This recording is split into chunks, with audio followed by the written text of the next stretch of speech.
What's the best way to fail at your goals is to be unrealistic. So some people can have crazy, amazing, perfect lifestyles, right? Usually they have private chefs, they're ultra wealthy, they've got people coddling to them, and it's a little bit easier to follow a very strict routine, particularly if your income depends upon it. So supermodels, professional athletes, actresses, they're heavily invested in staying certain sizes to look certain ways on camera and things like that. There's certain reasons that you have to have certain physical attributes, if you will. And in those cases, certain crazy diets might work well. But for the rest of us, having an unrealistic goal is you're automatically setting yourself up for failure.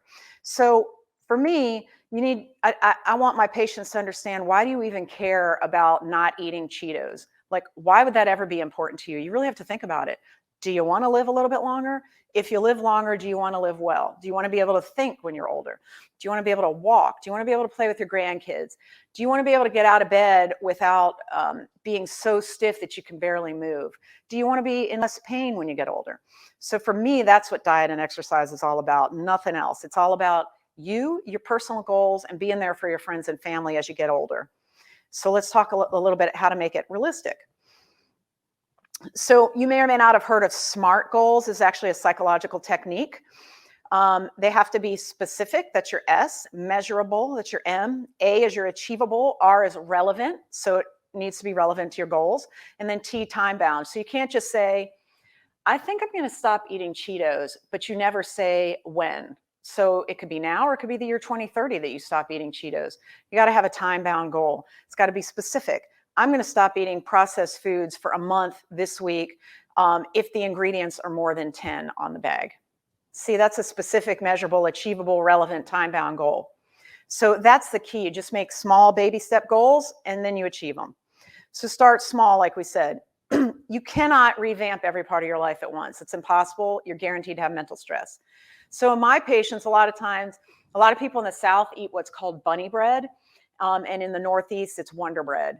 So that's your highly processed, enriched, bleached white flour that is factory made under high heat processing using chemical derivatives, and then puffed with air to make it fluffy so that you think your bologna sandwich or your peanut butter sandwich tastes better on it.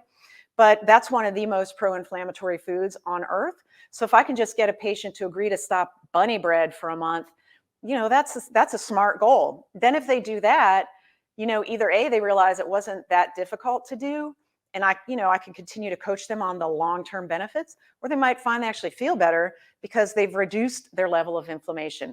Because those factory-produced, highly inflammatory food products, and I wouldn't really call it food, they're sort of like, they look like food, they're pseudo foods. They actually induce inflammation and oxidative stress. So start small, build a routine. So like if you think you're going to start exercising, just make it a routine. If you're time crunched and you can multitask, like listen to a podcast while you walk or something like that, do that. Just start making it a routine. So for me, taking the amount of antioxidants and anti-inflammatories that I take from my Line the Well theory, it has to be a routine. And it took me a while to do it, but now I take a certain set in the morning and a certain set at night every single day. If I travel, I pack baggies. Now it's a routine for me. And then you have to sleep, you have to recover, especially as we get older. So 30s, 40s, 50s, 60s, 70s, 80s, your recovery time frames can be a little bit longer than when you were 16. So when I was in high school, I rode crew for my boarding school in Delaware. And we had, in our pre-camp, we did 4-a-days. So we'd have 4 exercise sessions a day. And then during season, we would have 2 practices a day. But you're young, you can recover well from that. But if I tried to do that now, I don't think it would be a pretty picture. So I'm thinking that you need to think about recovery just as much as you need to think about the exercise. And sleep's a big part of that. So nobody's asking you to look like this natural bodybuilder here in the top right, okay? That is the stressful lifestyle that I don't want to be a part of. But if you're doing that, kudos to you, it's amazing.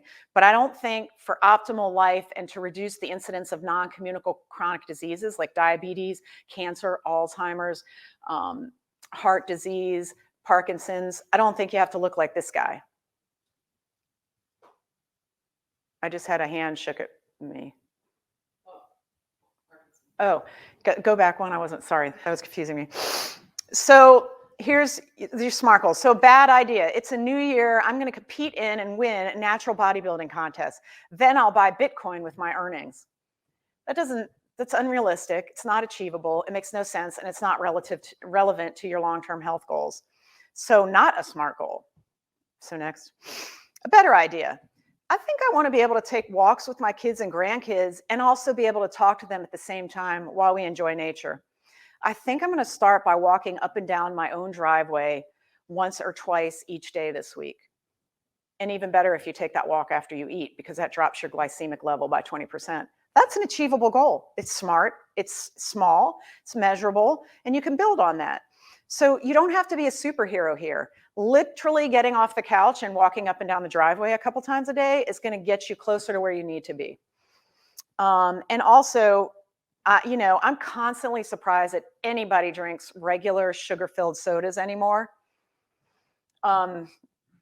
because it's just such a high glycemic dump on your body. But some people still do.